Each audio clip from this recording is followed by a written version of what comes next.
Sorry. All right, Gypsy on brand. Hey, everybody! Welcome to Humm Hey guys, Daddies. it's the Humm Daddies. It's a movie special. It's high school movies, and now the video intro's here. We're getting there. We're getting there. Chipper's loading the video. Hold on to your butts, everybody. All right.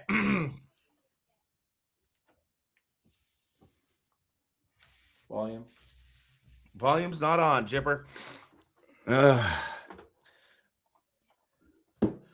All right, starting it off with a bang. With a biggity bang. And the old Jippers. The old Jipper fashion here. Let's give it another try. Rex, good to see you. Let's go. Let's fucking go.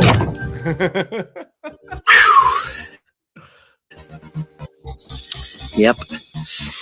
I said it before and I'll say it again. Life moves pretty fast. Oh, no, baby, please. You are far too fine to look so sad. Down on the ground. Face down. Come on. Oh, no. You don't understand. This isn't a lie. And a what? It's like a totally important designer. And I will totally shoot you in the head.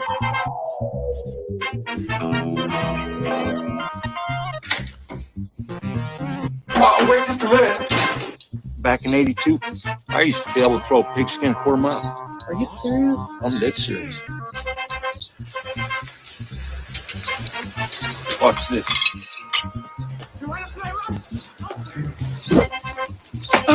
Wearing these tight white pants with those black G-strings. See right through the pants, man. It was so sweet.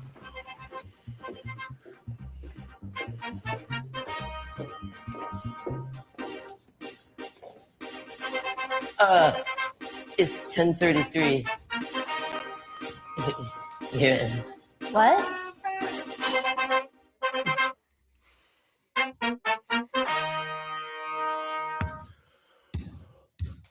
Hello, welcome one and welcome all of you out there in YouTube land and Twitter land to the Humm Daddies. I'm Jake Lucas. I'm joined by ye old Jipper. His real name is David Greenstein, and the other fellow over there, his real name is Giuseppe Starkweather III, aka Joe Starkey, aka Joe Simsworth Stark Harper.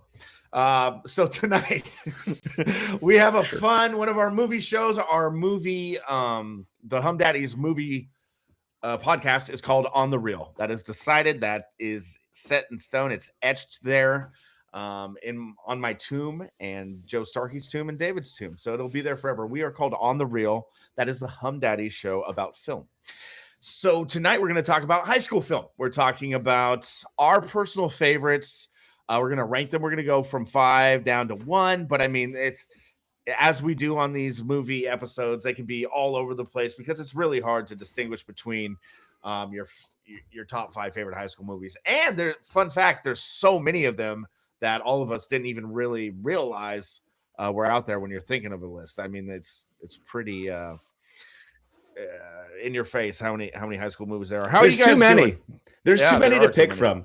There's too many to pick from. And I got a Too special many, I got a daddy visitor who's trying to come in here. My daughter is trying to go to bed, but she's too excited about this podcast. I am. Don't blame her.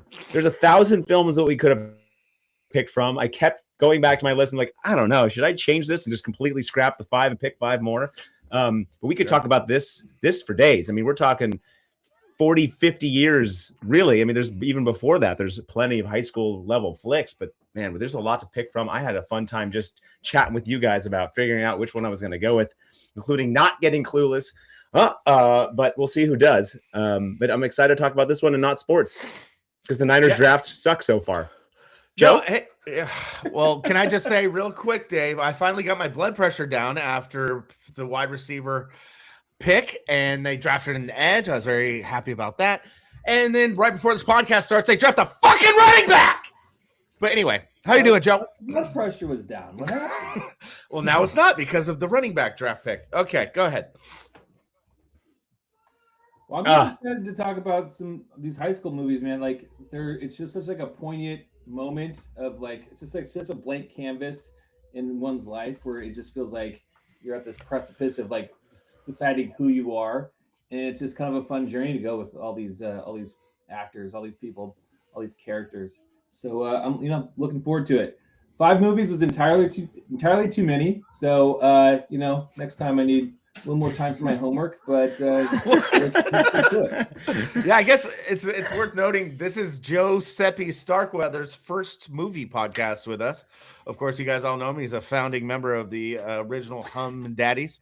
Jake, this is also the first time we've done a podcast together in probably like 2 months. So this is great. Yeah, the trio's back. I think it might be in the new year. So yeah, the OG trio's here, and we're here to talk about high school movies. And guess what? There will be some sports involved high school movies in there. And just to let you guys know, this isn't a hardcore rule thing. So I'm going to be throwing out honorable mentions all day. There's so many out there. I'm sure you guys will too.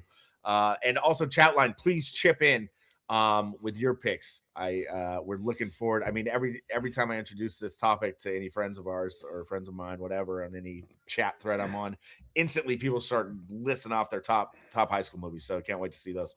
All right, so let's get started. I have started our shows before. Let's dive in with Joe, the no, go Mr. Gypsy. Comeback.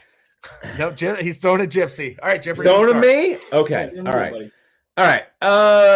Tough call. My 5 again. I don't really have. It's not 1 through 5 or 5 to 1. I'm just going by the ones that I love. And I'm going to start with, this one that I watched as a kid. And I'm going to show you a clip here, as we're going to do with all of these, just to get you all ready to go.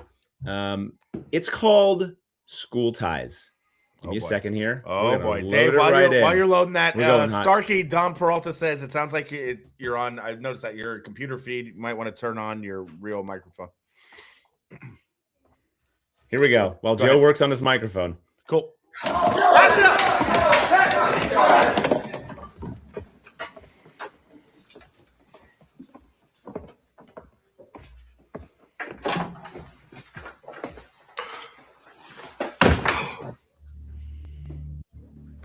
Oh boy.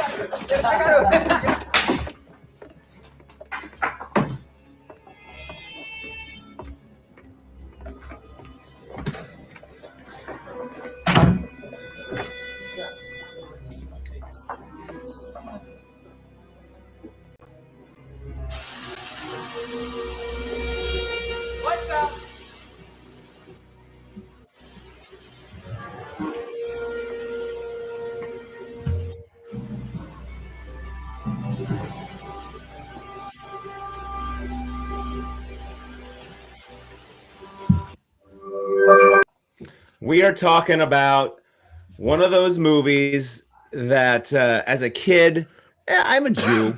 Come on, Greenstein, you had to put the 2 things together.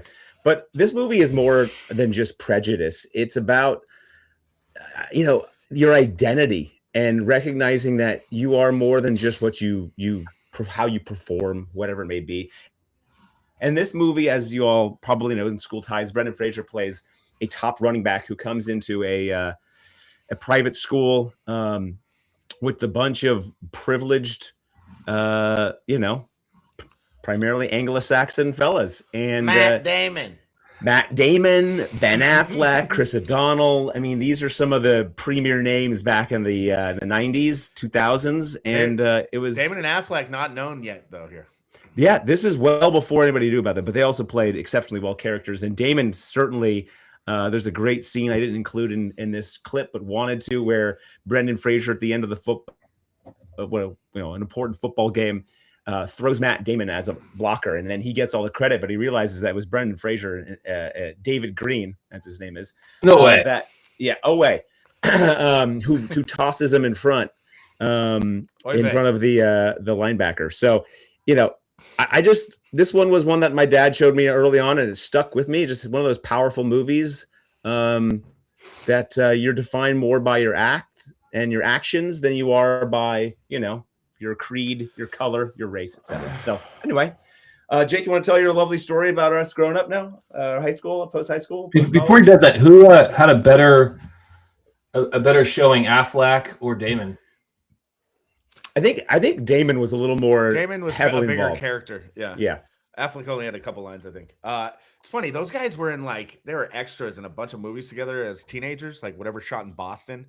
And then, fun fact, I remember after Ben Affleck and Matt Damon blew up, I saw Ben Affleck was one of the basketball players in Buffy the Vampire Slayer. I think he might have had like one line going, ew, gross, or something about like a vampire running on the court. But I'd see those guys pop up all over the place in these 90s movies that they did before they got famous. Yeah, and Affleck did some really early ones as well. He was like a kid. I mean, they were just kind of all over in the acting scene. Damon obviously had more of a prestigious early acting schooling. But, here they are today, and they're two of the most famous actors of our day, our time. And, they were just two character actors in this movie, played it really well. But it was a Brendan Fraser movie, and it was Brendan Fraser was big star back then. Big star back then. This is pre-Encino Man. Is that what we're talking about? It was right around the same time. I think it was maybe a year or two before. Robert Mandel directed this one. But yeah, Brendan Fraser was huge here. He did The Mummy, came a couple years later, which was huge. And then he kind of went into obscurity after that one where he was with Hugh Grant's wife. What's her name? Elizabeth Hurley. Yeah.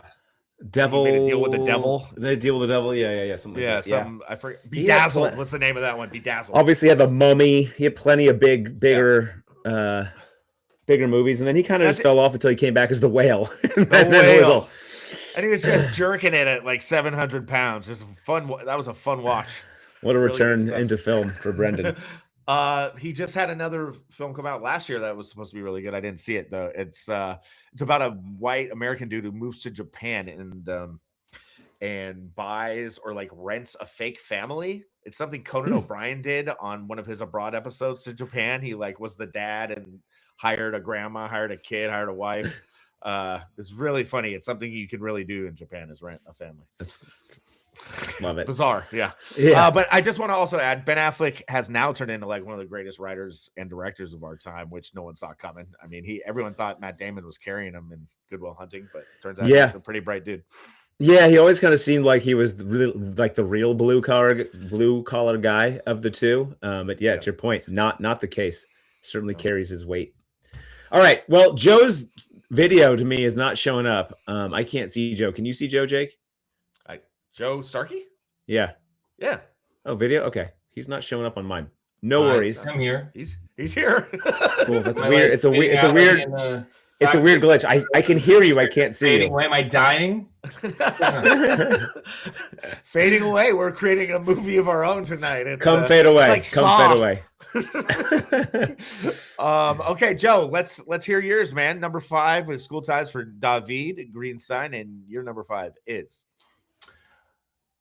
So are we doing this in any kind of order? I'm going to do mine in chronological order. I got 5 movies, and I'm going to go chronological order. So when I was, I think maybe in 8th grade or so, I was homesick, and there was a video store, back in the 90s, renting a video from Blockbuster Video or what have you was a big to do, and we had one right across the street. 5-Star Video, Arlington Avenue, and they knew me. I called them. I said, "Hey, what kind of movie you got there? You got a recommendation?" John Day made a great recommendation. He said, "I got the perfect movie for you. It's Ferris Bueller's Day Off." I sat at home sick watching Ferris Bueller's Day Off, and I couldn't believe what a goldmine that was. It was the perfect movie for that situation, but also just like I don't know, I feel like it was just such like a perfectly done movie. I don't know, I feel like it was like a perfect game through 7 innings. The guy was just like an incredible all the way through. John Hughes movie, 1986, obviously Matthew Broderick as Ferris Bueller, Alan Ruck the good old Cameron. We got the video here. Let's play a little, get a little taste. Let's do a little clip. Alan Ruck of Succession fame now. Yeah. Probably doing something. No, it really busts my hump, you know? Oh, Cameron, he didn't ditch us or anything. He's here. Hey, He's for all here. we know, he went back to school. He would Probably not took go the back train to home. school. Yeah, he'd do it. He'd just No, do it he just would to make not. me sweat. Cameron, come on. Makes me mad. Ladies and gentlemen, you're such a wonderful crowd. We'd like to play a little tune for you. It's one of my personal favorites. And I'd like to dedicate it to a young man who doesn't think he's seen anything good today. Cameron Fry, this one's for you.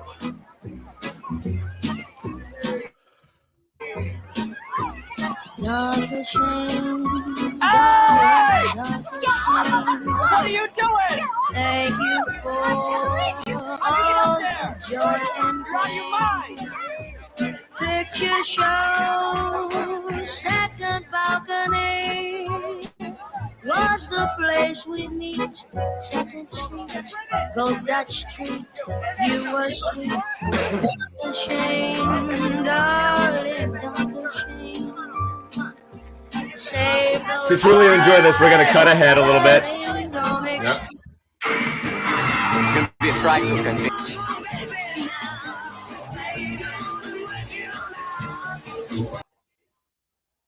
All right. You got a oneer on Starkey there. There we go. Great stuff, Joe.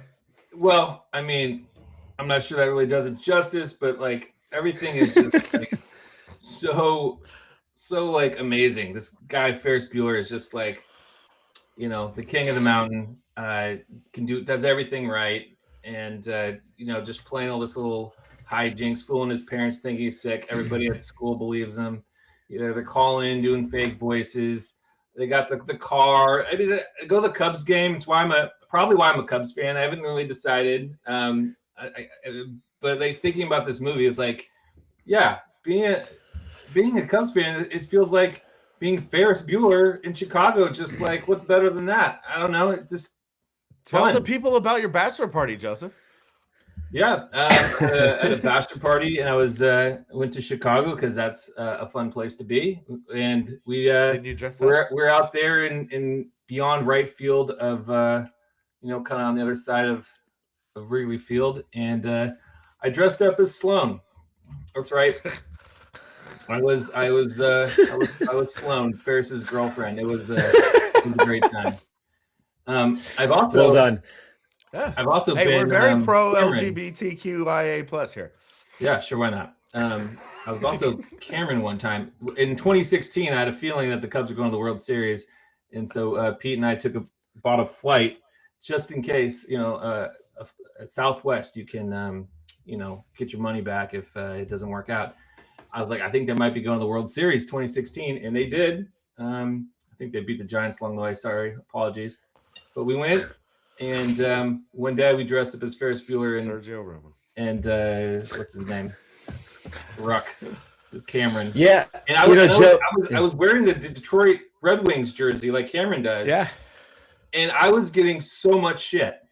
I bet. You know, it's a Blackhawks town. I'm not sure why John Hughes had him wear this Detroit Red Wings jersey. I think he was from Detroit. He was a fan or something like that.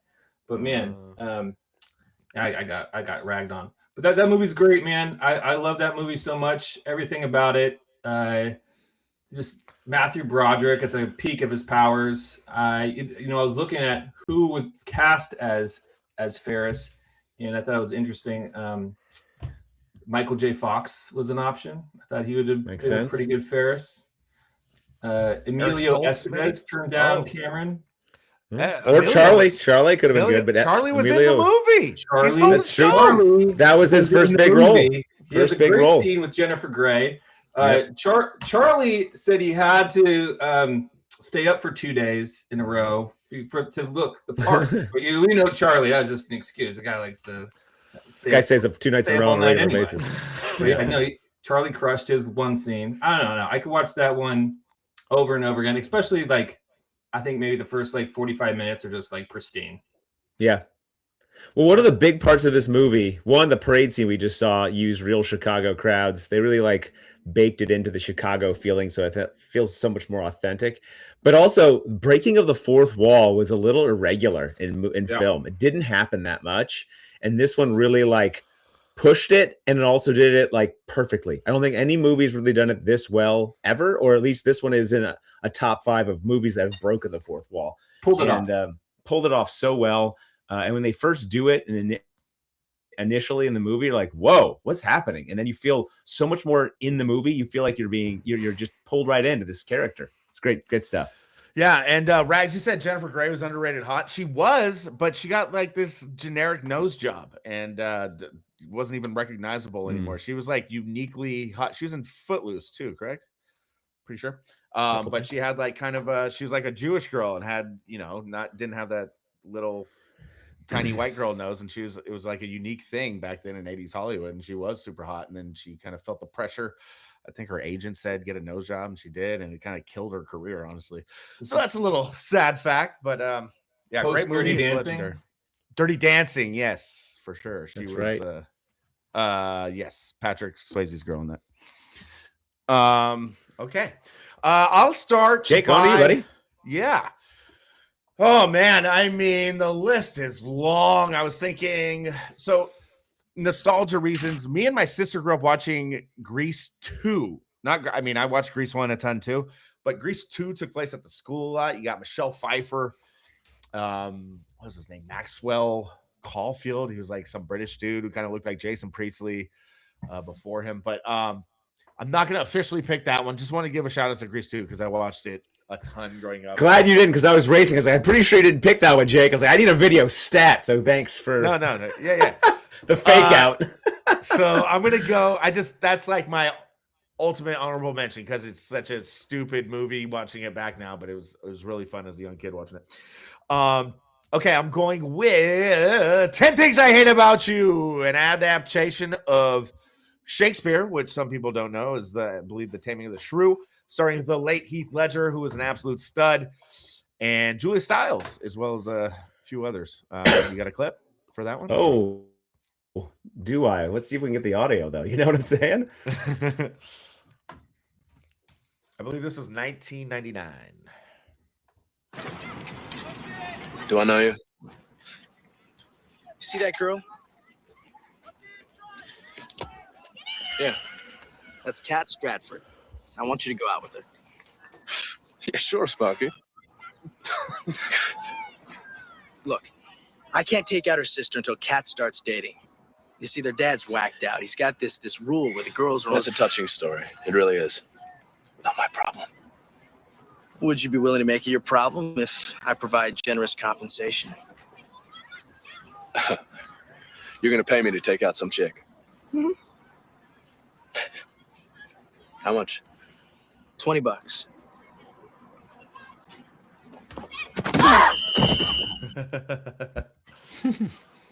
Nice. Fine, 30. Nice. The great Andrew Keegan there, who was like a child star. He popped up in all the Friday, what is it called? Thank God It's Friday shows back on ABC. Like he would make an appearance on Full House or hanging with Mr. Curry. He was on all those kind of shows. Yeah, that's it was an awesome movie. Great comedic comedy relief provided by, I think his name's Larry Miller. He's her Julia Stiles' dad. He's this really funny character actor. You'll see him in everything. He's in Curb a lot. Starkey, you'd recognize him from that. He was cheating. His wife was Janice in Friends, like with the annoying laugh, and they played golf with Larry. He played golf. He was in a big golf tournament with Larry and the agent. Don't you know Curb pretty well? But anyway, talking to me? No, Joe. Janice with the laugh. Isn't Janice with the laugh Friends? Yes, she follow me. She was the wife of this character in Curb, who was a big character in the movie. His name's Larry Miller, and he asked Larry to do social assassination. When he asked Jeff's daughter, said, "Can you talk to my mom and tell her to stop going?" When she drank. Yeah. I mean, Joseph Gordon-Levitt's in this one too. I mean, there's but nice. Hold on, I'm not done with Larry Miller. Okay? Gotta stay on Larry. All right. Larry. So the thing in Curb with this guy, he was like, Larry, you got to get No, I'm ruining the story. It was another friend, but the social assassination got to get my wife to stop saying LOL. LOL. Remember that? That was Janice. She'd go up to people and say LOL. LOL. Yeah. And then Larry would be like, why are you doing that? Yeah, no one likes it. But yeah, anyway, 10 Things I Hate About You. Heath was a stud. I miss that guy. I can't believe he's been gone for like 20 years, damn near. Is he from Australia or something? Yeah. And the accent is like overpowering. Yeah. Also a little weird that I can't remember why, if he's like a foreign exchange student, why he was in this using that accent, not going with the American one, but maybe that. I think he was. Was he? Okay. I think he was trying, not very hard though. Yeah, I mean, this is another one of those classic tropes where, you know, there's a little bit of I'm doing something not because I like you, just because of some other reason, and then it turns into I fell in love with you because of who you are. You know, there's many of these high school relationship films that kind of do this, and I have one as well, similar. You know, you want me to give it away now? Should we go forward with it? Well, or do you have a couple from 10 Things I Hate About You? I feel like go, Joe. that movie was not that big at the time. Like that was right in our sweet spot there of high school movies, pretty much. And it wasn't that big of a movie, but I feel like with Heath Ledger, the aura of 10 Things I Hate About You grew, and now it's a pretty big nostalgic movie. It was a late bloomer. I remember watching it at the time and liking it. I think a lot of the girls liked it a lot. Like my sister was into it. It definitely wasn't a dude's movie. It was, you know, from the perspective of Julia, what's her name? Stiles. Yep. She was the main character. So Heath Ledger was just kind of a dude she was into who had this mystique. But there's a lot of comedy relief. David Krumholtz is really funny. He's kind of been around. You'd recognize him from Slums of Beverly Hills and stuff. But really good movie. It's funny. It's adults get it. Kids like it. You know, great song number from Heath there. It holds up well over time too. It's one of those ones that it's a high school movie, and maybe it's dated here and there, but it really kind of still feels like you can watch it anytime, and it just doesn't feel like it's so far in the past. Totally. All right, that's it for that one. All right, let's do mine. I'm going with another John Hughes movie, and you know, John Hughes was making like all of the high school movies back in the day. I mean, he was just he created the genre basically, like pretty much for most of the ones we're talking about. Yeah, I mean, he was kind of the first one to make it all happen. If you were to look up John Hughes and go through his Rolodex, you're probably going to find one of your top 5 favorite high school movies. If not, you'll probably want to go watch one. The one I got is called Some Kind of Wonderful. And the first 2 movies I'm going with ones that I haven't seen forever. They were ones that I remember my dad renting and us watching. And, you know, originally when we put this podcast together, my whole thought was, you know, a lot of these movies are the coming of age style.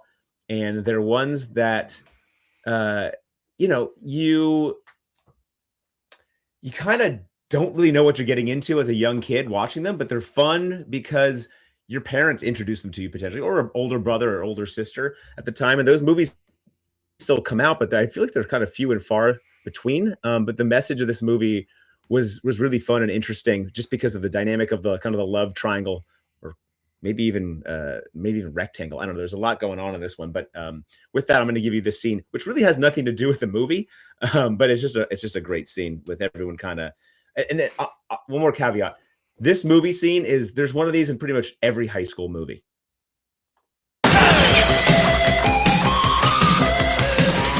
I don't think it's going to be necessary. You know, I didn't know Jens lived in a hen house. Did you know that? Jeez, must be a hen house because I don't see nothing but chicken shit. I don't want any trouble with you, all right? My parents are going to be home in a little while. You leave now and we'll forget everything. Wait, man, let's cut the bullshit, all right? Please? I'm here to wipe the floor with your ass, and you know it, and everybody knows it, and you deserve it. I think it's safe to say that this party is about to become a historical fact. Oh, wait. No. Okay. Look, I'm perfectly willing to forget this. Okay? I see no reason in carrying this on any longer. It was a joke. It's gone too far. It's over, okay? You want the truth? You want the plain truth? You're over.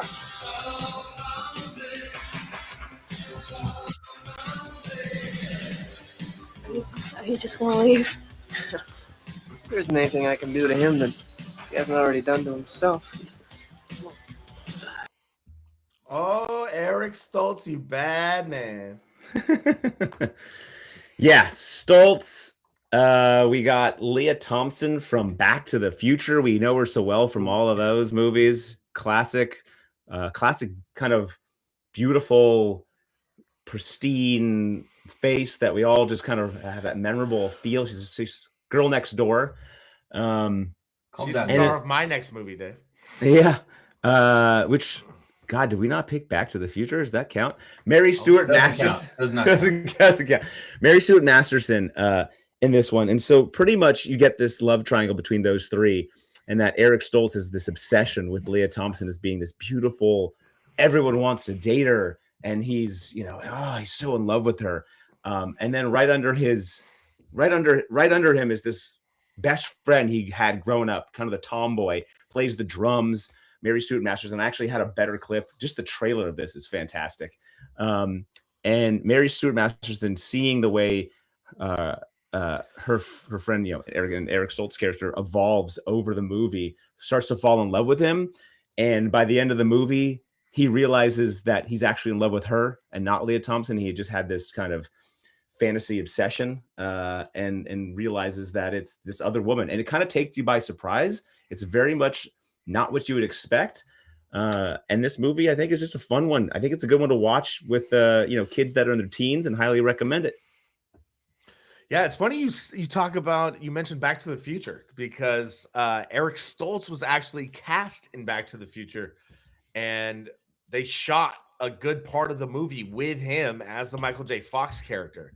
And then Robert Zemeckis said, wait, this isn't right. And they scrapped it and recast it with Michael J. Fox. So the studio spent a shitload of money to reshoot the movie because Zemeckis was like, you got to recast him. Sorry, Eric. And then we see Eric Stoltz again in Pulp Fiction as that crazy ass heroin dealer in his robe who stabs him in the heart with the. Stoltz played some interesting characters of theirs. I feel like every time I see him, I recognize him, but can't put my finger on where else I've seen him. But he comes up a lot, especially in the 90s and early 2000s. I was seeing that our stream stopped. Oh no. Yeah. I think it's set for copyright. Oh no. Oh, we're back on. All right. We're back on. Hang on to your butts, everybody. This is gonna be a rocky episode. It's like the third maybe time I will. Michael J. Fox has come up already, even though he hasn't done his movie. And it's not even. I don't think he's gonna make the list. Let's just put it this way. I will make sure to show every video with us in the picture, so we don't get just banned. Go ahead. Our boy Jipper's no stranger to copyright violations. No, I don't give a shit. I'll tell you that. So, question: we're doing all the high school movies. What is the first real high school movie? We're talking about John Hughes, maybe starting the genre. I'm looking at some of his movies. Mm-hmm. It looks like his first big one was 16 Candles, maybe. Yeah, that's the one I was thinking. Then Breakfast Club, which I feel like is the godfather of the high school movie. We had Weird Science, Pretty in Pink. Gosh, he just did a ton. Pretty in Pink was a huge one. Ferris Bueller. And this movie was written as a redo of Pretty in Pink's ending. Really? And so it's almost as though he was like, I want to mix things up a bit. But these movies again, they have a lot of carryover, a lot of similarities. But anyway, sorry, Joe, go ahead. There's lots of John Hughes action. Well, it's just as ridiculous. It's just like, do you like He's mid 80s, late 80s movies? You like John Hughes? It's like one and the same. Yeah, not wrong. Yeah, he wrote Mr. Mom with Michael Keaton. That's a great film. Uncle Buck, Career Opportunities. Those are good ones. Home Alone. Home Alone. Vacation. He wrote the original Chevy Chase Vacation. Yeah, National Lampoon's Vacation, Christmas Vacation. Yeah. It's out of control. That guy's filmography is unreal. And also Charlie Sheen. The funny story about Ferris Bueller I didn't mention. Charlie Sheen said he was all tripped out because he finally fell asleep after staying up for 2 days and slept past his alarm, and then was super late to set. He said Jennifer Grey was all pissed at him because she got him the role, and he was all scared of what John Hughes would react like. And he said John Hughes was like, "Oh, cool, you're here. All right, let's shoot it." Didn't say a negative word at all. Shot the scene after he was like 2 or 3 hours late. And we'll get to this director later, but Judd Apatow to me is kind of the more modern version, at least during like the early aughts comparison to John Hughes. I feel like the type of movies he was doing, the quality, the variety, but also sticking to his genre. His He genre, had like a creating genre, yeah. creating a genre. He created a genre like John Hughes did. And he would just, even if he wasn't, both of these guys, if they weren't directing them, they maybe write them, but especially produce. Like Apatow was a huge producer, so he just attached his name to all the shit he liked and produced it. Joe, give us your number 2. Alphabetical. Well, I stole this one from you and you dropped it, and I'm happy to have it. Dead Poets Society, 1989. Robin Williams, Ethan Hawke, just magic, man. I watched it last night and I couldn't go to sleep. I was just so full of life. I just wanted to eat the marrow, man. I was so excited. I woke up this morning and I just was like, carpe diem, man. Gotta seize this day. What an inspirational movie. Go ahead, play the movie. Mr. Keating, they made everybody Quiet, Mr. sign Anderson. it. You gotta believe me, it's true. I do believe you, Tom. Leave, Mr. Keating. But it wasn't his fault. Sit down, Mr. Anderson. One more outburst from you or anyone else, and you're out of this school. Leave, Mr. Keating. I said leave, Mr. Keating.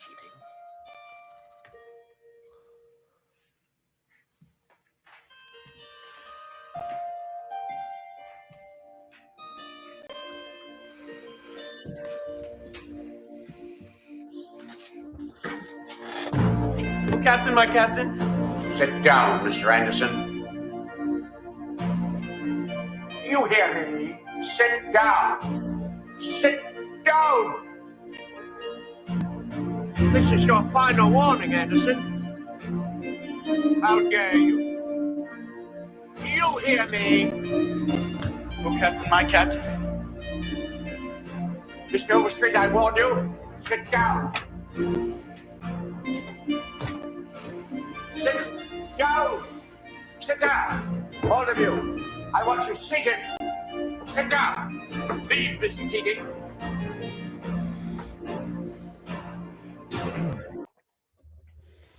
All right. Oh man, what movie magic, man. I just made me feel alive. Like I just felt better today. You only got a short time to live, man. You got to make the most of it. Yeah. Robin Williams was just so awesome. At the peak of his powers, top of his game. He was great and just so inspirational.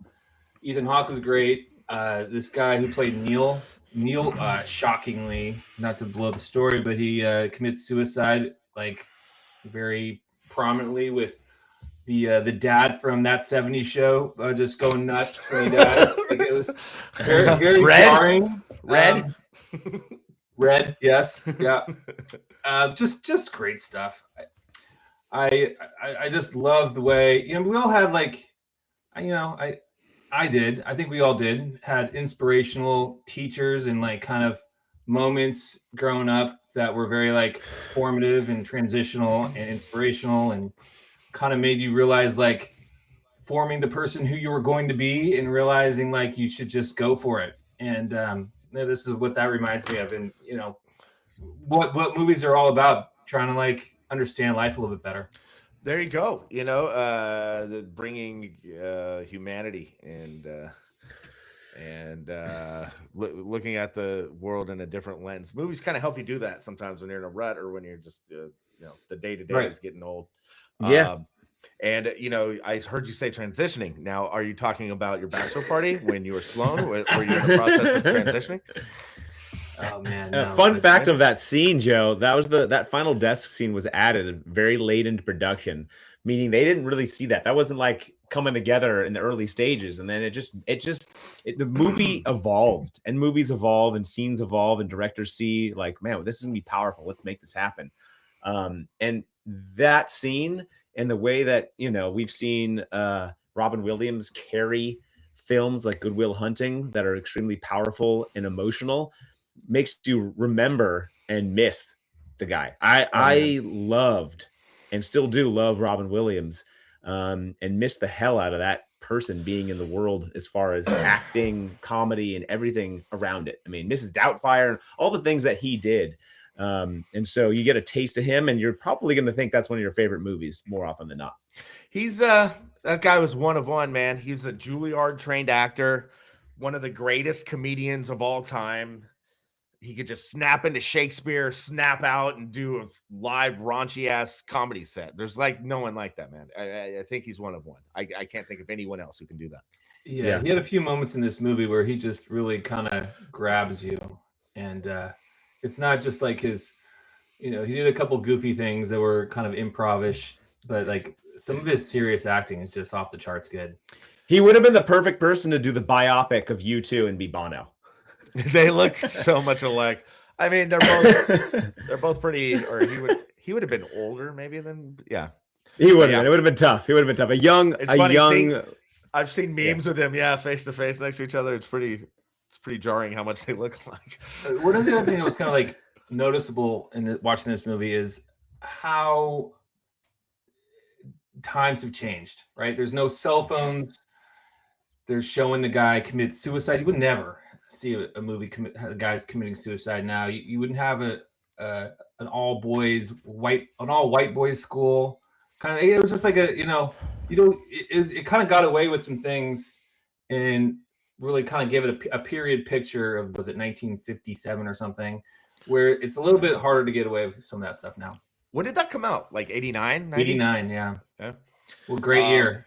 Bull Durham, Field of Dreams. Oh, 89. Peter Weir directed it. Also directed Batman. The Truman Show. Did Peter Weir direct the Master and Commander with Russell Crowe? We'll have to ask the question here.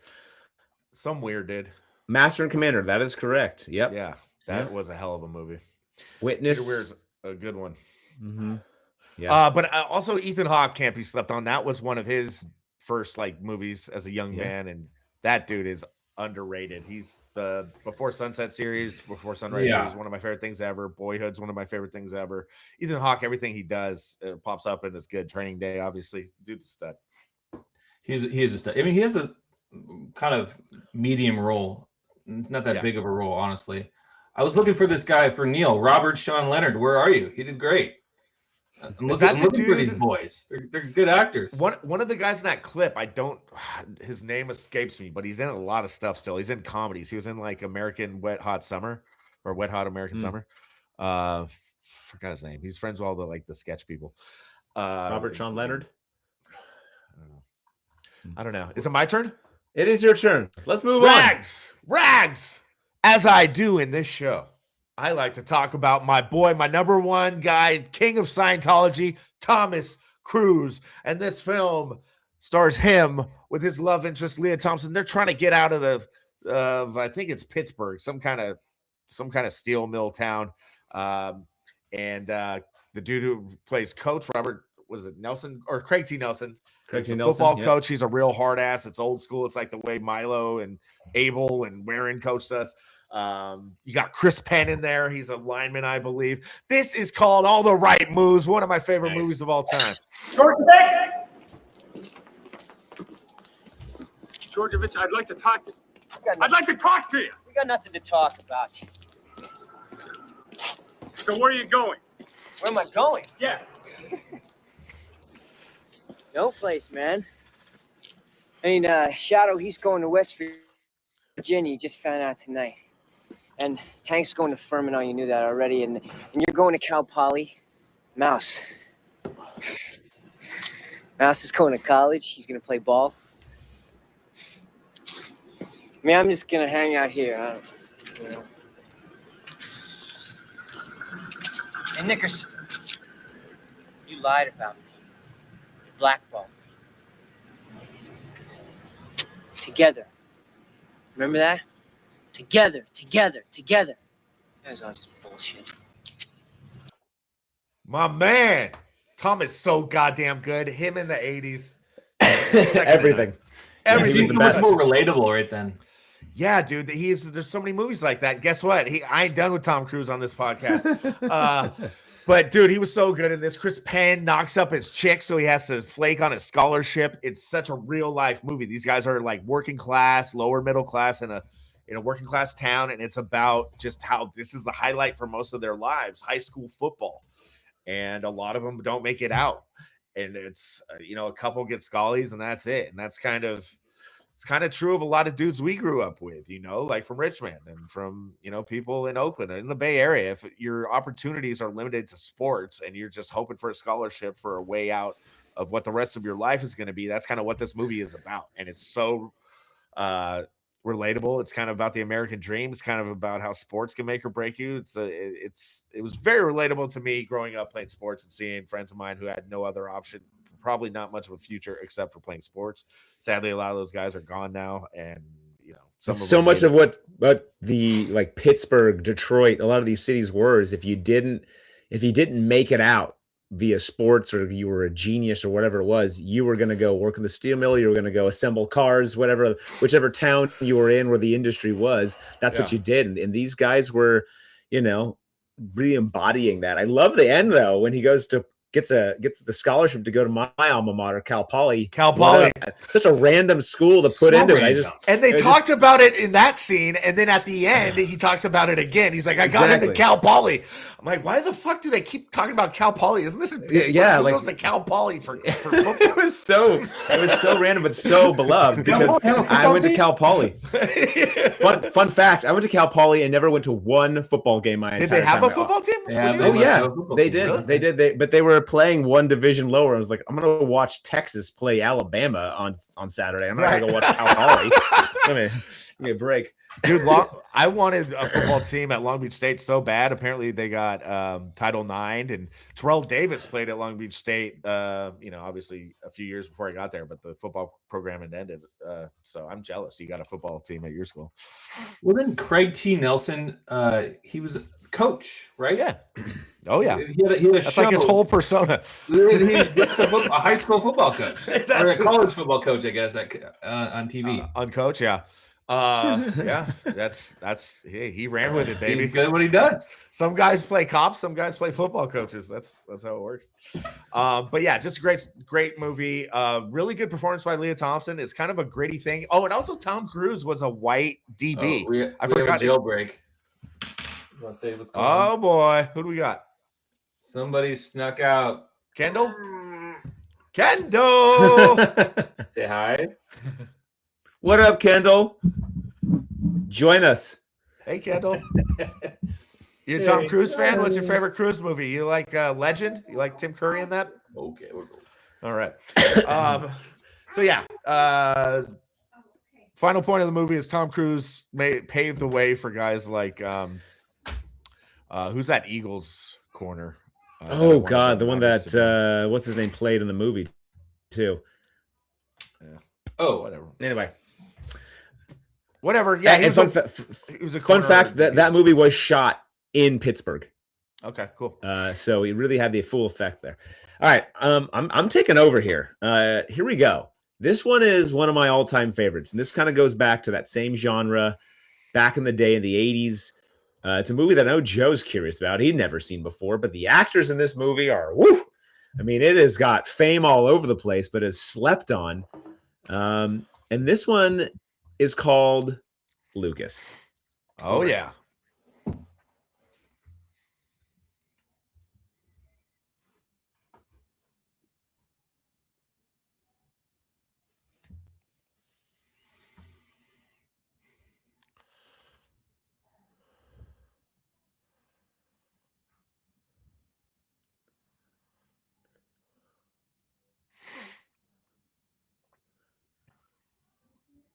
Great name. Huge. Oh, slow clap. No audio here? The audio's not coming in? No, it's fine. Don't worry about it. Yeah, there you go. How disturbing. Lucas. Look at Charlie. Young Chucky Sheen. Throw that bad boy on, Lucas. You deserve it. Without the music, we're losing it here. Well, you got to hit live on the media button. I know. Media tab. Thought I hit it. Sadly. All right. Well, there's Lucas. Nice. nerdy little guy with big dreams of playing football to get the love of his life that he meets during the summer. Does he the die underdog, again? the classic underdog story? No, he almost dies, and that's him coming out after he had gotten completely trashed in a big football pileup. Corey Haim, Cary Green, who also Corey Haim's dead. Corey Haim is in fact dead. Mm-hmm. Yep, Charlie Sheen, as we saw, and Winona Ryder. He's alive. She's alive. She's alive. A lot of great scenes in this movie. This is one of those ones, and I was mentioning this before. Like you have your few movies, unless you're Jake, in which case you have a showcase of like 1,000 films, and all your friends come over. I had maybe a handful of movies that we purchased, and the rest were all taped off a TV. This is one of those we taped off a TV and watched over and over and over again. My sister and I, and it it still is something I would show my daughter or son today. It's just such a fun movie to watch. It's great scenes, funny moments. You can't get over the scene where they get the hot. There's this hot glove that they put on all the players, and they put it on the bottom of Lucas's balls, which seems wildly inappropriate. And he ends up sitting on top of a water fountain, just icing his balls down. Everybody laughs at him. I mean, these scenes are so classic. So, Joe, highly recommend. After Dead Poet Society, you lighten things up a bit with Lucas. I recall Lucas being on like TV a lot growing up for some reason. It must have been because I taped it. Yeah. It was like recognizable weird. For sure. It was strangely on TV a lot, and I remember it well. But I never owned it, but I damn sure saw it a bunch. I don't, but yeah, I really remember old Chuck and Winona, and boy, it's all the actors we're talking about in these movies. It's making me realize we're gonna miss so many hugely classic high school movies. Yeah, but this was one of Winona Ryder's first movies, and she was in love with Lucas, secretly, and he just couldn't see past his love for Cary Green. And I was like, "You're missing the point here. Winona's hot. Look at this chick. Look how cute she is." Hot crazy scale though. There's a hot crazy scale situation. Yeah, that is true. He was all about the fiery redhead in this one. That was a thing in the '80s. Tiffany. I think we're alone now. Right. What are you gonna do? Starkey's turn. Joe. Right? Oh yeah. I'm going Dazed and Confused. 1993. Oh, heavy hitter. 1976. Richard Linklater. Dave, you got that cued? Dan says Jeremy Piven is in Lucas, by the way. Wow. That was Jeremy Piven in that clip. He kind of plays the kind of the lackey, like second guy to the blonde football player who's actor. I can't remember, but he's in it. He's over the top in every scene that he's in. So if you're gonna watch Lucas, have a football theme, like it's like 50%. Has to be. High school football was huge. High school football was huge. I mean, it still is. Yeah. It's the pinnacle. You play high school football, you get all the chicks. All right, here we go. Except for Dazed and Confused, where baseball is the theme, even though it's middle school. But here we go. What? Sean.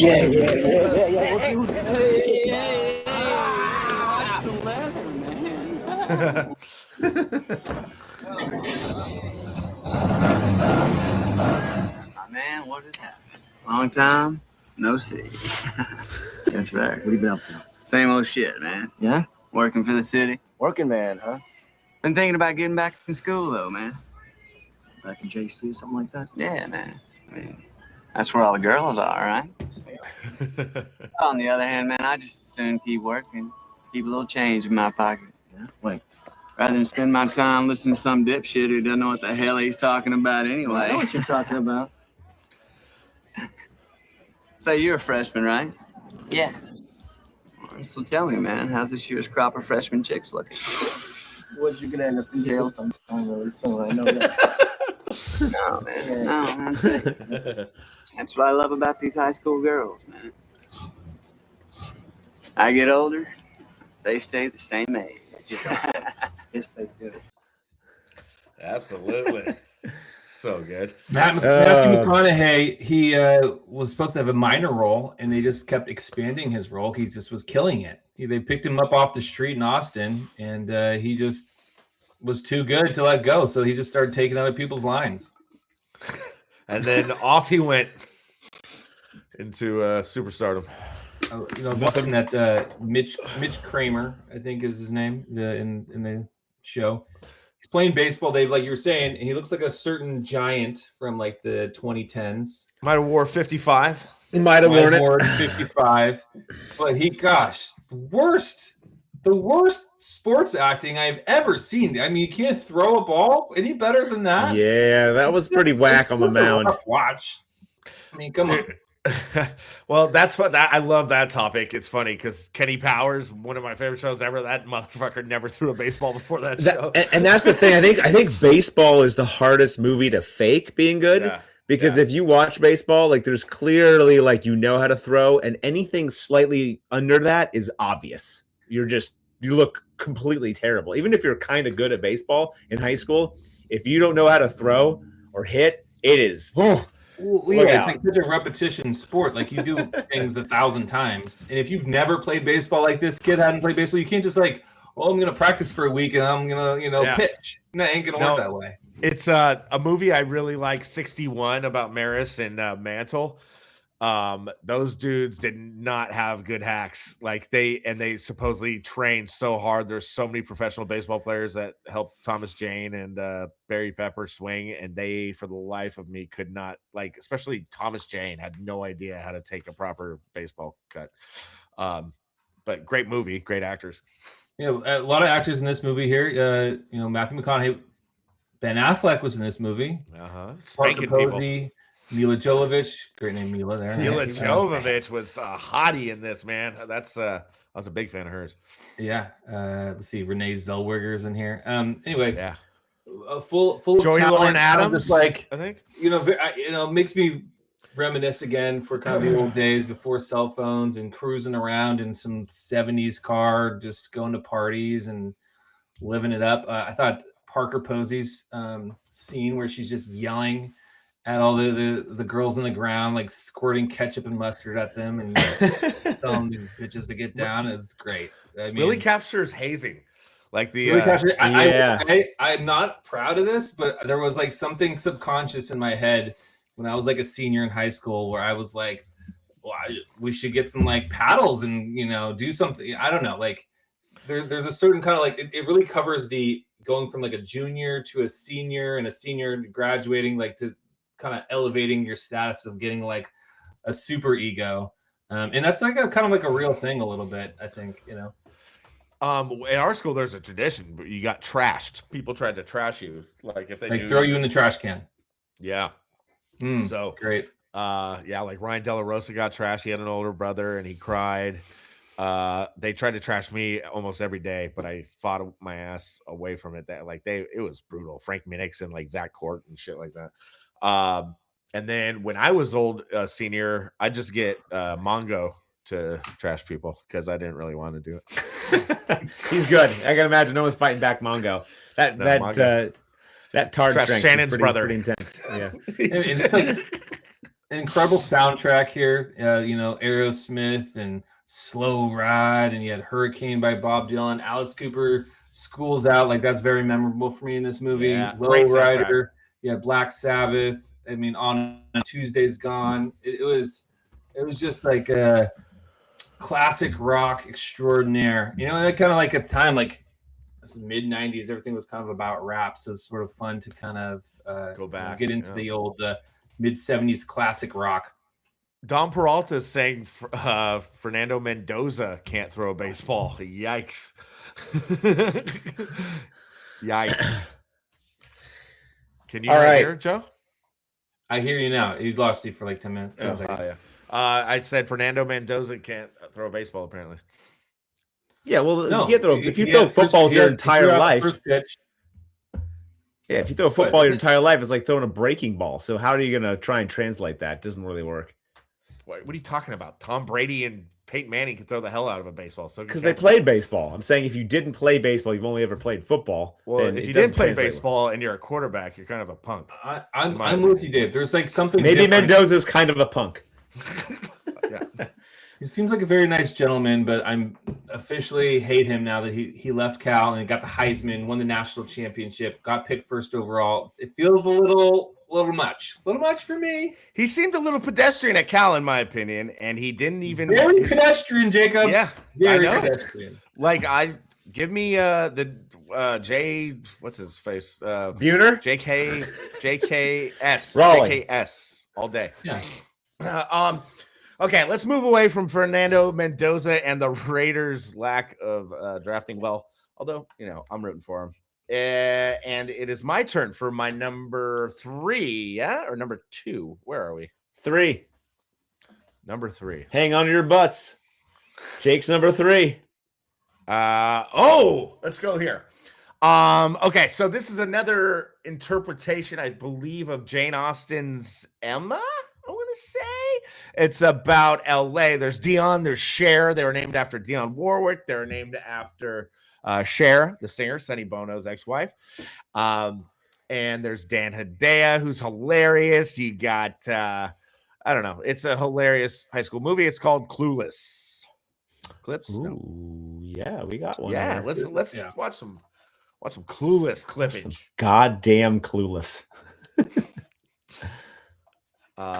This is, here we go. Wallace Shawn, love him. Share 2 minutes. Inconceivable. Okay. Like right now, for example, the Haitians hate America. The Haitians. But some people are all, what about the strain on our resources? But it's like when I had this garden party for my father's birthday, right? I said RSVP because it was a sit-down dinner. But people came that did not RSVP. So I was totally bugging. I had to haul ass to the kitchen, redistribute the food, squish in extra place settings. But by the end of the day, it was the more the merrier. And so if the government could just get to the kitchen, rearrange some things, we could certainly party with the Haitians. And in conclusion, may I please remind you that it does not say RSVP on the Statue of Liberty. Thank you very much.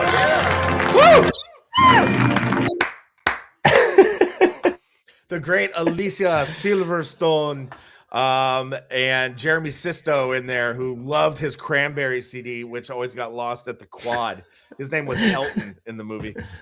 Just so many great pop culture references, so many high level jokes, and the writing's incredible. Ty played.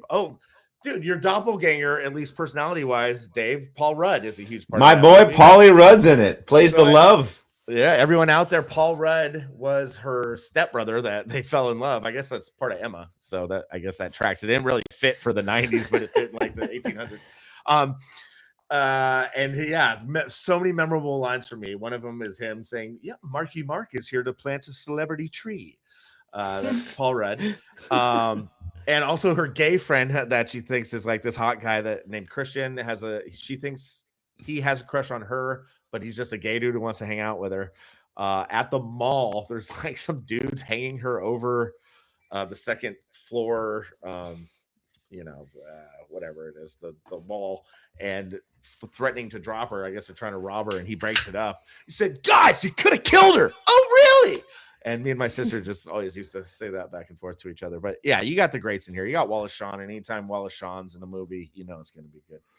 That's who I thought my son Jordy looked like fresh out of the womb. I said he looked just like Wallace Shawn. No one enjoys a little bit of making fun of the silver spoon in hand folks, like some blue collar guys like us. I mean, that was definitely the scene of the day. It was is this how it actually is?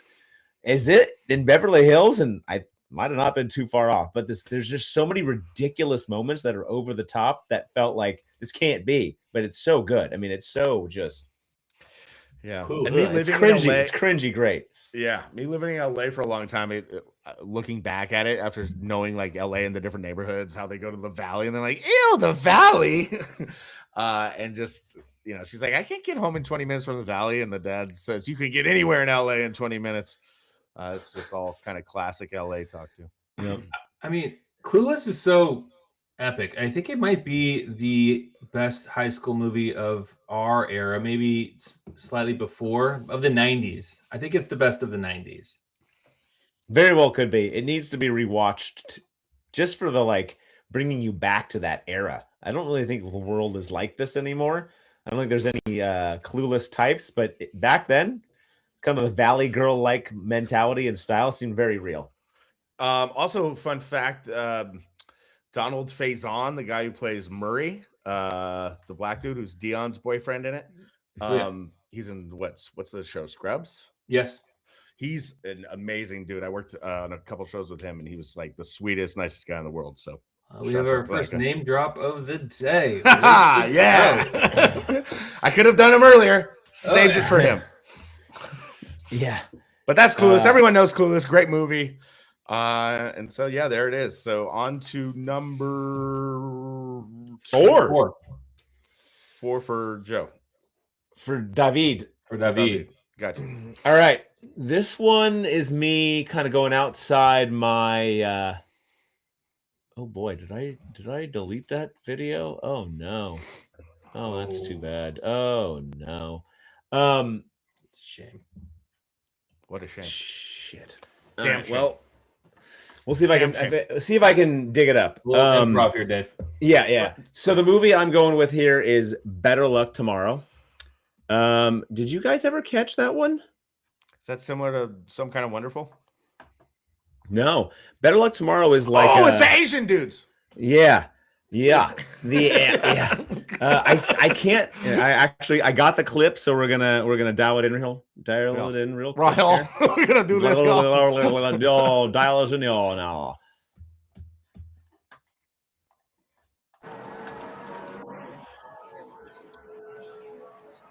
This is fucked. Derek wanted us to see it. You know she has a boyfriend. Well, this will teach that fuckhead to keep his mouth shut.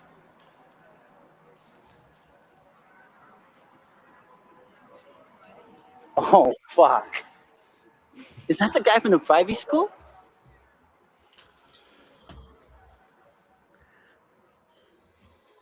What does he think he is? Some Chinese movie star? Hi, I am Chow Yun Fat. Hi, I thought I was gonna be fucking your girlfriend tonight. I guess not. I guess I better go home and stroke myself really good. Really good. Hey, hold on. I'm just getting started. So I hadn't seen this one in a long time, and I actually forgot about it. Dialed it back up, watched it a couple of days ago, and realized how good it was. Yeah, like it felt like El Cerrito High School. I mean, the characters that they kind of represent, and we went to a high school that was 20% white, so there was plenty of Asian, Hispanic, and black folks that were cruising the hallways at EC, and I felt like I knew most of these guys and knew most of the kind of worries and concerns. It's a super dark movie with a lot of comedic moments. These kids are ultimately get into trouble by, it starts with selling tests that are been pre-filled out for you to cheat. They start eventually turning into selling drugs to, all kinds of heists, like mini heists. It is all over the place. I don't want to give away the ending to folks who haven't seen it before, but super thrilling, dark ending. Not what you expected. But the actors in this, to me, are also like John Cho in it. John Cho from Harold and Kumar, Star Trek, and obviously bunch of shit. The I was going to say the zombie TV show. Who was am I forgetting? That was a different Asian dude. That was Stephen Chow or something. No, I think you're wrong. But nonetheless, you sure? Okay. And then Jason Tobin from Warrior. So if any of you guys haven't watched Warrior on HBO, that one's fantastic. If you like a little kung fu. And he plays almost the exact same character, just playing it in like the 1800s in San Francisco. But yeah, it is thrilling. It's fun. It's dynamic. You get everything you want out of a movie, but it feels very real. Feels not made up. Yeah, I mean, I don't know what else to tell you guys. It's great fucking movie. I'm aware of it. I heard it was awesome. I never saw it though, unfortunately. Yeah. But I highly recommend for the folks on the chat line, get out and watch yourself a little bit of Better Luck Tomorrow. Good call. What is that? Early 2000s? I don't I don't know. Justin Lin, who directed the Fast and the Furious franchise, directed it, and it was an early film of his. Must have been like his baby, like his. Cinematography style. It was a Sundance film. It was super ahead of its time, and not. No wonder he got to direct that next franchise. You can feel the Fast and the Furious vibe by the way the camera moves in this one. Yeah, I want to say by the look of it, it seems like when we were in high school or like. I'm gonna go look that up, but I have a hunch it's probably early. I think it was 2003. Oh yeah, something like that. 01, 02. 2002. Yeah. There you go. So we were. Jake was graduating, Joe was in college, and David was playing baseball for. Look at that. 01, 02, 03. 3 in a row. Tick. Hey-o. 2. All right. Giuseppe Starkham Weather the 15th. Okay, this one, unlike the last 3 I did, was one that I wouldn't necessarily recommend to watch tomorrow night. It was very memorable for me at the time in my high school kind of growing of age movie fandom. It was Can't Hardly Wait. And it's a classic. There was something going on, back in those kind of like late 90s where, you didn't have that much going on. The internet was sort of like brand new, and you just, going out to movies with your friends when you're a teenager was kind of like a normal thing. And it was kind of a big deal when these movies came out. And yeah, go ahead. Here we go. I hope he isn't having any trouble blending in. Isn't there something I was supposed to do tonight?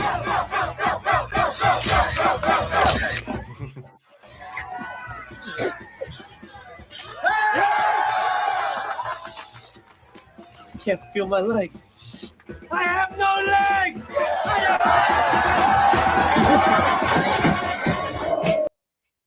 That's a kid from Hutt. Right.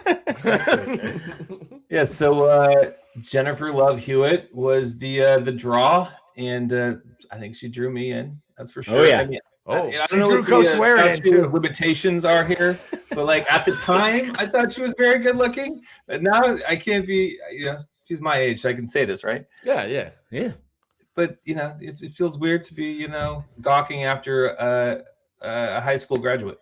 So it's just like such a moment in time where it was pre-internet. You had like Maxim magazine maybe, and you had movies, and this was kind of like a thing to do. And here's the so the cast was Jennifer Love Hewitt, Ethan Embry was the lead male actor, Clueless, right? Charlie Korsmo, Seth Green was ridiculous. Oh yeah.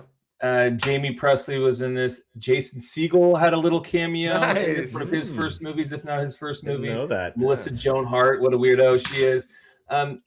So, and then they come up with this soundtrack, which was like I think very, emblematic of 1998. You had Blink 182, you had Third Eye Blind, you had all these kind of late 90s Smash Mouth, it's just a certain time and place, and I lived in that time and place.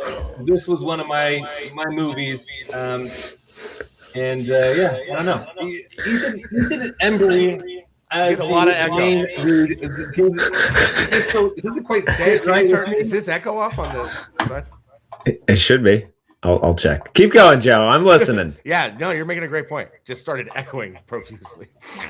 Okay, well, Ethan Embry, I can hear my echo. You guys talk. No, now I hear me. I can't hear anybody's echo. Maybe it's me. Must be this guy. Probably. Yeah, well, this guy, I don't know. He's the main lead. He's dating Jennifer Love, or he's gonna get the girl in the end. It seemed a little light for me. I need a little more something. I thought it had all the tropes. This movie carried every trope you could possibly imagine and hyper focused on it and turned it into a comedic piece. It was like the nerd guy, this type of nerd guy, this type of hot guy, this type of hot chick, this type of hot chick, this type of nerd chick. Like it was like, how many of these can we all fit into a movie? Cram it down your we're just gonna do it at a party. We're gonna throw them at a party, and like all the party scenes that are classics was reinvigorated by this silliness. I mean, it it was stupidity and crazy, just mayhem, and you just lived in it. And you're like, yeah, I'm down. This feels good. I like being in this place. It's comfortable, even though it's crazy. It's comfortable. I was just like, oh yeah, this is it. This is, you know, Blink 182, Third Eye Blind, and Smash Mouth. That is 1998. And then the second thing I thought was, I deserved a better movie. I think a better movie. I wanted you know, whatever, Ferris Bueller's Day Off, or I wanted. Well, there's another one coming up that is like the better version of it. Well, I'm doing that too, I think, right? Yeah. I don't know if that's better. Okay. Well, anyway, so it was a time and a place, and you know, at least we got to see Jennifer Love Hewitt. We did. It was her prime time, even though her hair looked really weird in hindsight. But you know, back then it was still way too much hair. It's kind of like 80s, 90s mix, and it was like, what's going on here? But Jake, let's hear your number 4. Let's hear your number 4. No, I went the other way. I was counting down 5, 4, 3, 2, 1. So this is my 2. That's how I thought these were done. But no, that's fine. Your 4th, which is also your 2nd. Yeah. So my number 2 and 4th talked about, as I blur out. What's going on with my autofocus here? I don't know. Anyway, it's another Tom Cruise project, guys. It is, for a long time, it was in my top 5 movies of all time. It's still maybe 5, but it's top 10. Risky Business, baby. This captures the mind of a pubescent boy more than anything I have ever seen in this life. So you got Tom Cruise, you got the parents going away, you got him home alone. You have the pressures of studying for the SAT and college coming up, and just the whole adolescence with the world out there. Are you going to dive into it? Are you going to play by the rules? What are you going to do? Tom Cruise decides to run a whorehouse, get a hooker, and here we go. Do you got a clip? Coming at you. Let's go. Rebecca De Mornay, Bronson Pinchot, and Tom Cruise. You know, Bill, there's one thing I've learned in all my years. Sometimes you gotta say, what the fuck?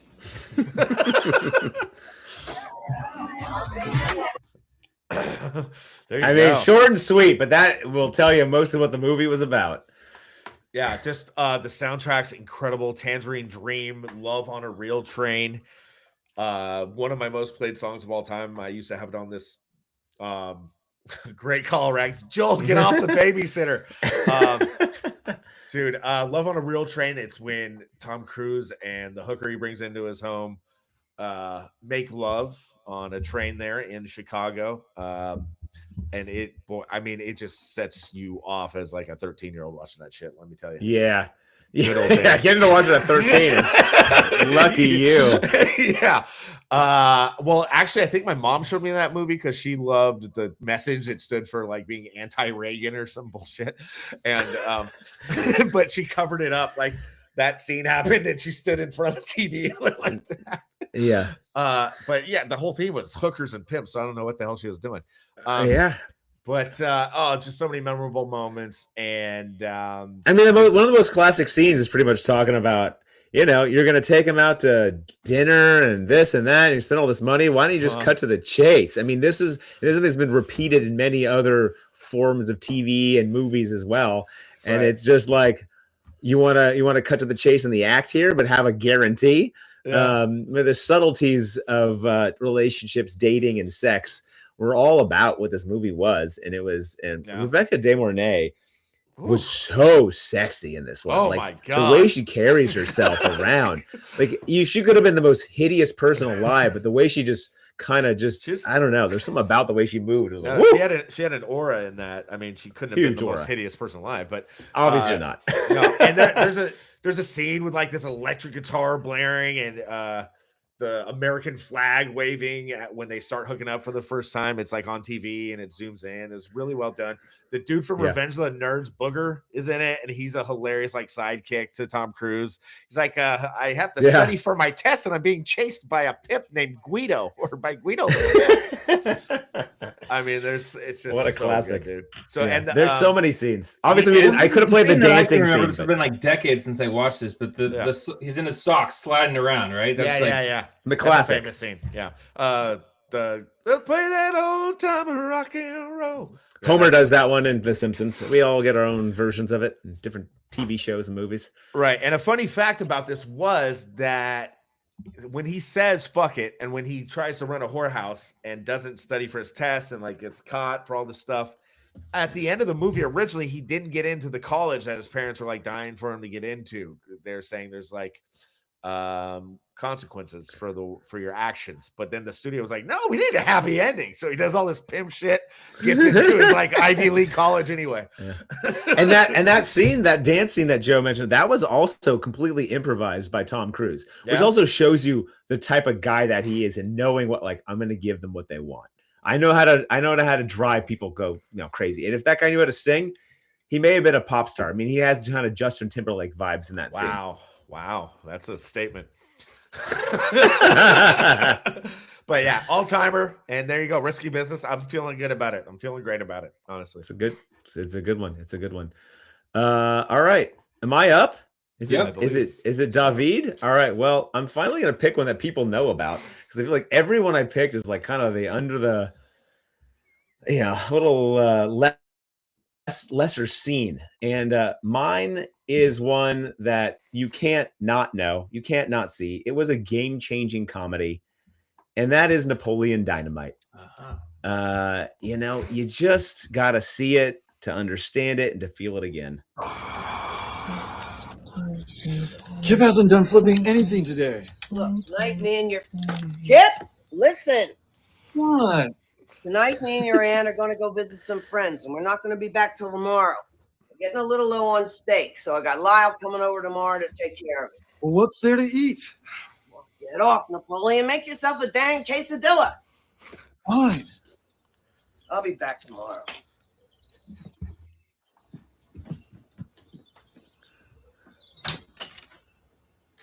Stay home and eat all the freaking chips, Kip. Napoleon, don't be jealous that I've been chatting online with babes all day. We both know I'm trying to become a cage fighter. Since when, Kip? You have the worst reflexes of all time. Try and hit me, Napoleon. What? I said come down here and see what happens if you try and hit me. Such an idiot. Let me see what your best move is.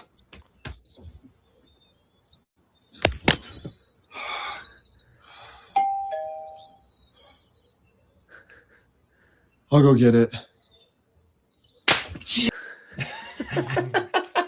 Oh, that's good. People were talking like that it's for a so whole good. years. I gotta rewatch that one from start to finish. So Napoleon Dynamite, $400,000 budget, and John Hader, Yeah. he was Hader? challenged. He was Hader? challenged. Yeah, to or maybe it was Jared Hess, but the production crew, or the group that was responsible for this, was challenged to make a movie that would not use sex, violence, cuss at all these things that are classic things you expect to see in a movie, and make it good and make it work. Okay, and they became a cult phenomenon. I mean, this thing was so big. I don't remember where I saw it in the theater, but I remember where I saw it in the theater. Yeah, it is one of those La ones that Jolla. you in La Jolla. Yeah, I think I saw it, and maybe in Orinda or something like that, in some random theater. I don't know why, but it is definitely one of those ones that sticks with you as a memorable. Where did I see that for the first time? Because no one had ever made a movie like it before. It was completely off the wall. It was so And different. It was so big, like right when it came out, it started blowing up. The word kept buzzing around. I was in college, so it was like, a huge college campus kind of movie. So it was huge on campus, and everyone had to see it. So yeah, I went and saw that, I believe, at the La Jolla Cinemas somewhere there next to UCSD. Yeah, completely 180 from my last pop movie. Culture for a moment in time. There were people just quote that and talk like that for a good while. Yeah, the number of was pretty big. Danny's on here. Uncle Rico, dude, that was the man for sure. He was had a lot of wearing in him. I've mentioned wearing like 3 times tonight, but he high school will do that to you. That's right. Like high school ex-football players. There you go. There's your high school football theme. Way to go, Dan. Yeah, Uncle Rico and his like obsession with the past and what he was, and then you know, if you saw the opener and the show tonight, you saw Uncle Rico and his throw. We talked about throws earlier and how bad they were. They purposefully made him look like such a buffoon, and he throws a steak and hits Napoleon in the face on his bike ride with Pedro. But he also hits him right in the face, so it makes you think this guy thinks he's good, even though he throws a frisbee. It's insane. And that's your number one, Dave? That is my number one. Gotcha. Sweet. Great. That's a great pick. That's a classic. Is it me? It's me. Joseph. And I'm going in reverse order. So I did my one to start, and I'm evening out here. So I am now on American Pie, and that one was a year later from Can't Let Harley Wait. So this is now 1999. And the big thing with American Pie is they went from a long period of time of nobody doing the R-rated like teen movie to hitting that R-rated movie thing and just being ridiculous. Yeah. They tried to get it R-rated 4 times, and they got NC-17 for like 4 times before they finally figured it out. I don't know. The whole premise is kind of bizarre. Go ahead, hit it. This is why it was structured that way, Joe. You're not sure, but here we go.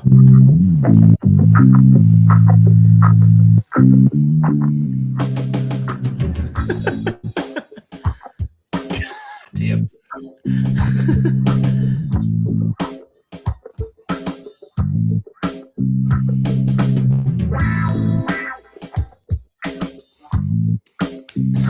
Don't do it. Do it.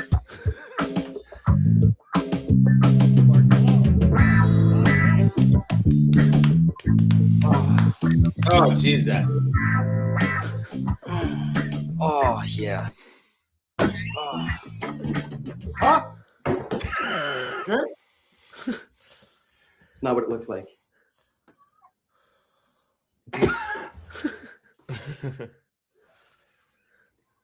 Well, we'll just tell your mother that we ate it all.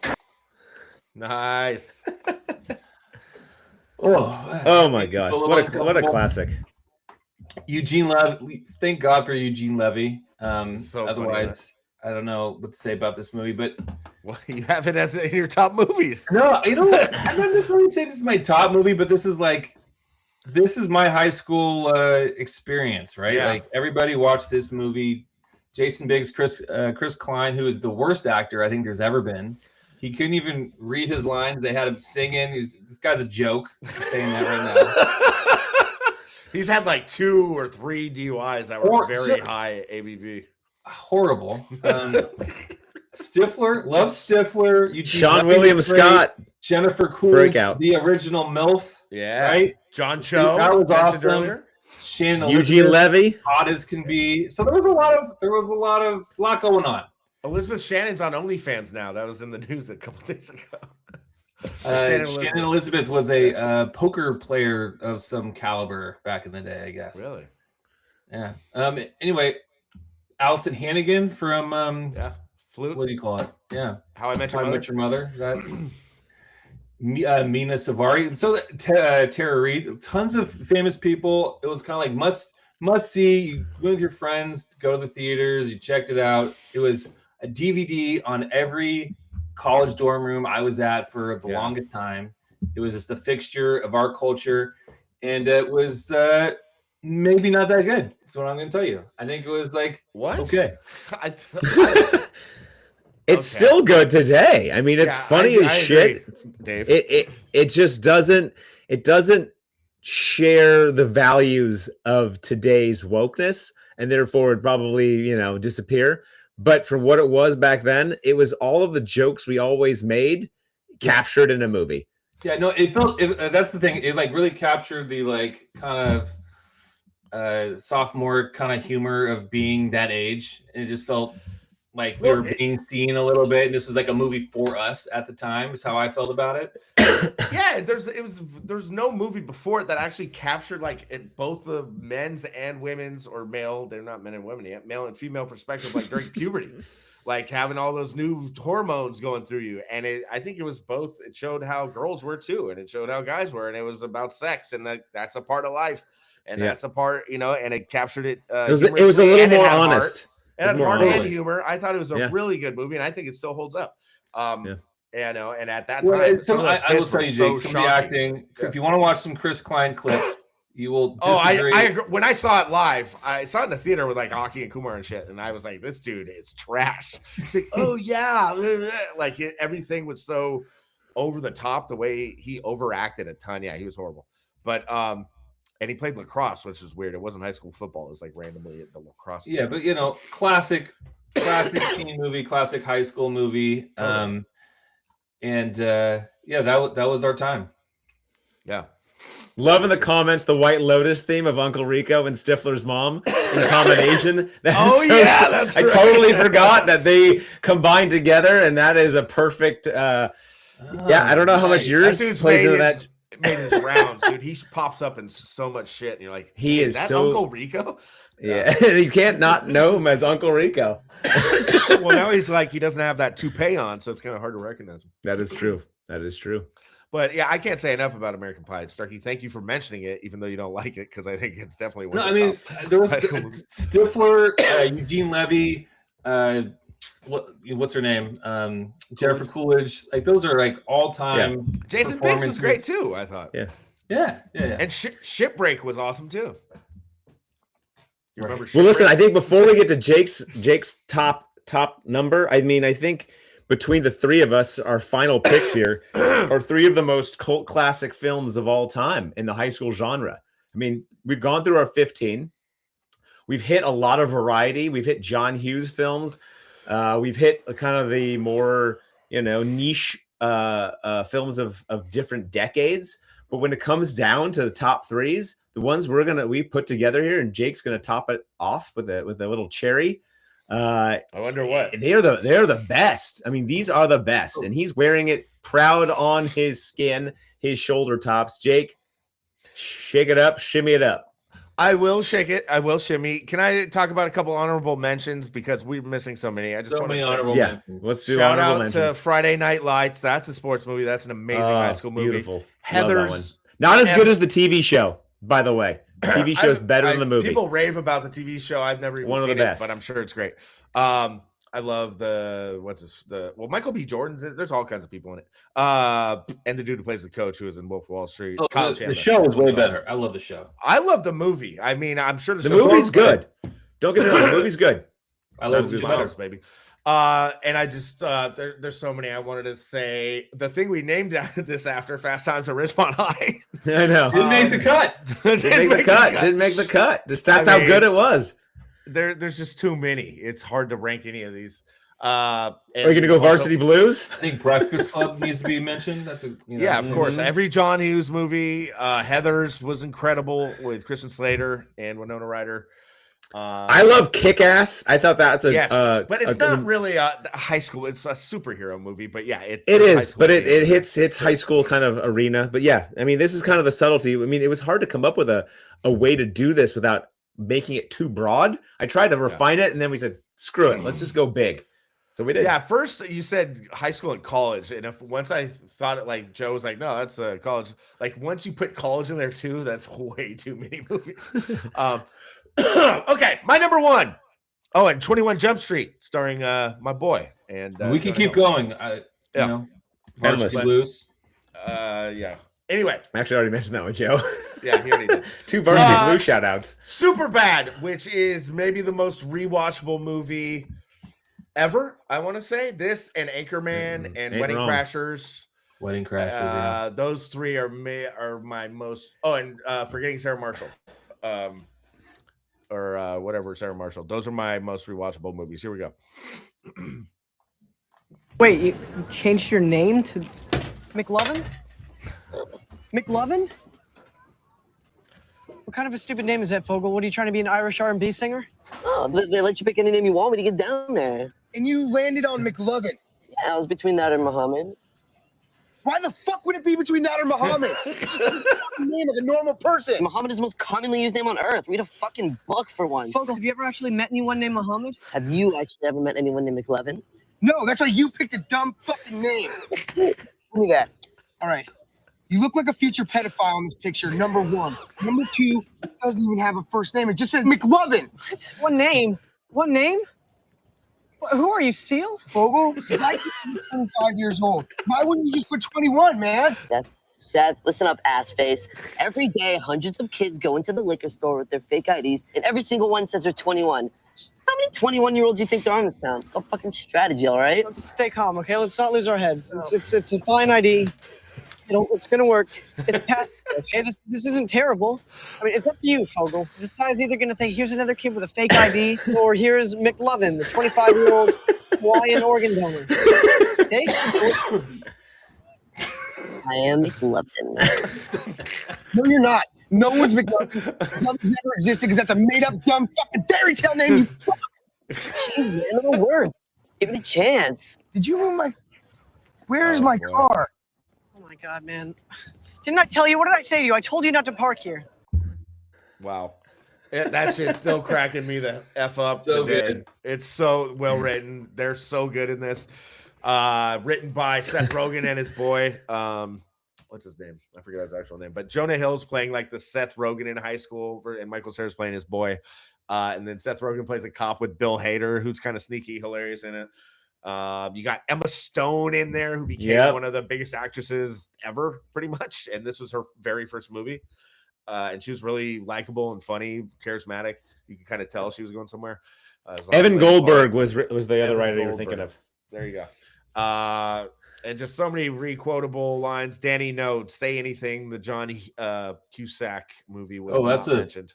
That's a good one. This one directed by Greg Mottola, who also did Adventureland. Yeah. Dude, this was so good. At the time, Michael Cera was huge.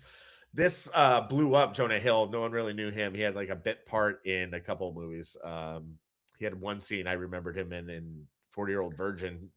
Grandma's Boy. What are you talking about? Grandma's Boy is a classic. Yeah, sure. He's so fat in that movie. He was so fat. In 40-Year-Old Virgin, he was at the store of Catherine. Yeah. Whatever. He was buying these huge. I just watched that again recently. I was doing a little. I just want these shoes. I just want to go home and wear them. These shoes? Why can't I have them? The fish in the boot. Yeah. And he's so good in like the Friend Group and Knocked Up. But this was like his breakout project where he became one of the biggest comedic stars in the world. He's great. And it's the dialogue's perfect at the way like my friend group, us and others busted each other's balls. Like when you're that age, it's so fun just doing crazy shit and making fun of each other. And that captured it perfectly. And another movie that's definitely better done. It's more well done than American Pie. Well, that one went very well done. Yeah. It captures it, you know, there's some heart in there too, but it's like I love the juxtaposition of heart with like dirty, you know, real raunchy jokes. It's just like so clever the way they're doing it, and you know, the other stuff is sometimes gets a little slapsticky, you know, and this is just like hilarious. Yeah, it's verbal. It's like well written instead of slapstick shit. Yeah. Although my favorite line from the movie is the dude. Forgot his name. He was in like Brooklyn Nine-Nine and Role Models. He's kind of a character actor, but he jumps around in these things. He was the guy who hit Jonah Hill with his car. Yeah, with his car. Yeah, he was so good. And then when what a character. So, you bros need a ride? You bros need a ride? Hey, you bros on MySpace? Yeah. I still say But yeah, love it. The quotability factor. You talk about most quotable movies of all time, and Superbad is top 10 easy. Top 5, probably. I mean, it's just every last moment. You'll get one. We also had a shout out of Was Say Anything mentioned, the John Cusack movie. Yeah. That was the archetype for Can't Hardly Wait. They just like want to have that party scene and make that the whole movie. So there's like a 20-minute party scene, Say Anything with Lloyd Dobler. Yeah, you got the stereo above his head. It's a great movie. Yeah, Dan talking about the laundry detergent Jonah Hill poured out and filled with beer to to bring to the party. The whole concept behind it is so ridiculous because you know that there's going to be weird, gross residue of soap behind on that thing, and it's just going to bubble out and be blue and it's gross, but people drink it anyways because you're in high school and you don't care. You drink it anyways. And McLovin dresses up in Michael Cera's dad's clothes in a vest and like a big shirt, and Jonah Hill's like, "You look like fucking Aladdin, dude." And so that hit home for me and Dave, both Aladdin fans. Just Huge. so many. And the scene where Michael Cera gets trapped in that room where the older dudes are all doing coke. You're that kid who sings. The awkwardness, uncomfortable. Yeah, some dude rails a line and just goes, "Yeah!" While he's singing like this soft R&B song. Oh my god. So good. Anyway, I guess that boils us down to the last picks. Thanks everyone for sharing yours. Any other honorable mentions you guys can think of that you want to shout out there? Probably. I mean, I think we hit it pretty good. Yeah. But also to the fans out there, thank you to the chat line. If you guys have any other movie topics you want us to hit that we haven't yet, because we're young. We're young in our stage of reviewing old movies, new movies, whatever it may be. Jake and I have had some concepts around different stylings and genres. We'd love to get your guys' thoughts. We want to hit it where it goes home. So if you guys want to go, everything Arnold, if you want to do, a certain director, couple of actors or actresses, holler at us. Let us know. Yeah. We'll get there. And also, we're gonna watch State of Grace, is this mob movie that apparently is amazing. And me as a movie buff, I'm ashamed I've never seen it. It's with Sean Penn and Gary Oldman and a lot of guys, and it came out apparently on the same weekend as Goodfellas. And it was a bad time to be another mob movie when Goodfellas came out. Mob movie same weekend as Goodfellas. Big problem, hardly anyone's seen it. Tom Hardy said it was his favorite gangster movie ever. It's been I've been seeing it in my algorithm. Except for Goodfellas, almost as good as. I'm just kidding. I've been seeing it in my algorithm as like this awesome slept-on movie. Let me know, Rags or Dom, if you've ever seen that. State of Grace. I'm ready to do a whole show on Goodfellas, Jake. So let's just do that. I can do that in a heartbeat. Yeah, we'll hit Goodfellas Casino and just put it all together. Wolf of Wall Street, like all the narration Scorsese movies. Why not? Ooh, best plot twists. Not bad. Yeah, we had a lot of plot twists on that last episode we did. But yeah, the Usual Suspects would be right there. That's my number one. That ain't bad. All right, well, thanks everyone for watching. Plot twist right there. Yeah, for real. Yee, Dan, Rags, Dom Peralta. I saw another Dan on the chat earlier that said you guys are picking some shitty movies or something good. Thanks for joining. Just happy to have you. Anyone who showed up and listened that didn't chat, thank you. And we will see you again next time. This is Humm Daddies on the Reel. We do Heat Check. We did a random episode today. That's with Zachariah and Art. We'll do one on Tuesday, and we'll figure out some more fresh material for you guys on the Reel and Humm Daddies Original. Anything else you guys want to say? No. Love it. Great pod. Good hanging. All right. Thanks again, everyone. And have a great weekend. Go Giants. Jake and I will be there Sunday with our children. Yes, we would. It's going to be my son's first game. He's been to a fan fest, but not a game. And I was just there with Mila yesterday. It was so much fun. Honored to have gone to your children's first Giants games of all time. I know. It's so cool. This is this is going to be Adrian's second baseball game ever. Cool. And it's going to be a good time. It's pretty cool. I was looking back at pictures, and there's one I took Mila to the Coliseum. We sat in the first row. It wasn't like too expensive, and it was a great time. I remember that. Oh, don't get me started, Jacob. Yeah, don't talk about the Collie on Joe on the line here. Joe's gonna go. He's after over here. Once this ends, he's gonna go scream and then cry about the A's. I'm gonna do the same about the Niners. Goddamn draft picks, and we're gonna have a great weekend. So thanks everyone for tuning in. We are the Humm Daddies. Peace.